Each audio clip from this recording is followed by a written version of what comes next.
আমরা কোনো প্রকার সন্ত্রাসে বিশ্বাসী না। বাংলাদেশের মুসলমান, শান্তিপ্রিয় মুসলমান। আমরা কোনো সাম্প্রদায়িক দাঙ্গার মধ্যে আমরা নাই। ৯৫% মুসলমানের দেশে একজন মুসলমান আইনজীবীকে ইসকন যেভাবে নির্মমভাবে হত্যা করেছে সেটা অকল্পনীয়। তারপরে এই দেশের মুসলমান কিন্তু সর্বোচ্চ ধৈর্য ধারণ করেছে, কিন্তু ভারতে প্রতিনিয়ত মুসলমানদের উপর নির্যাতন হচ্ছে, গস্ত রাখার অপরাধে মানুষকে মেরে ফেলছে। যে হামলা করেছে, বাংলাদেশের পতাকা পুড়িয়ে দিয়েছে, আমরা এটার প্রথম দিকেই তীব্র নিন্দা এবং ধিক্কার জানিয়েছি। ভারতীয় কতিপয় গদি মিডিয়া যারা বাংলাদেশ সম্পর্কে বরাবরই মিথ্যা প্রচারণা করছে, মিথ্যা প্রচারণা করে সাম্প্রদায়িক দাঙ্গা সৃষ্টির অপপ্রয়াস এবং ভারতের আগ্রাসনমূলক মনোভাবের প্রতিবাদে আমাদের আজকের এই প্রতিবাদী পদযাত্রা এবং স্মারকলিপি পেশ কর্মসূচি ছিল। স্মারকলিপি আমরা এখন ইন্ডিয়ান হাই কমিশনে আমরা পৌঁছে দিলাম। আমাদের বক্তব্য খুবই পরিষ্কার। বাংলাদেশের স্বাধীনতা, সার্বভৌমত্বের প্রশ্নে কোনো আপোষ নেই।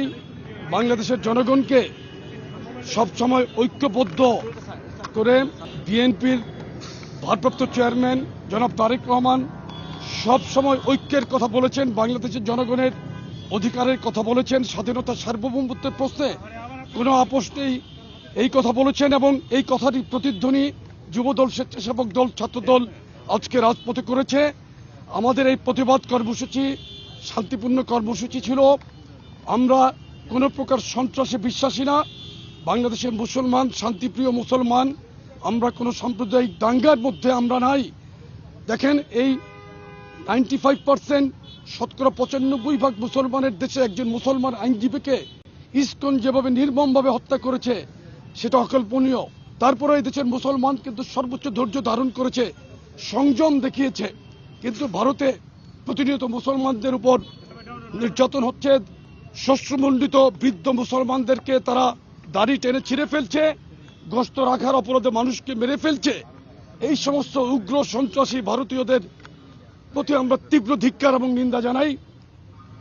পাশাপাশি বাংলাদেশের সীমান্তে ভারতীয় বাহিনীর গুলিবর্ষণ করে যে হত্যা করছে তার তীব্র নিন্দা জানাই।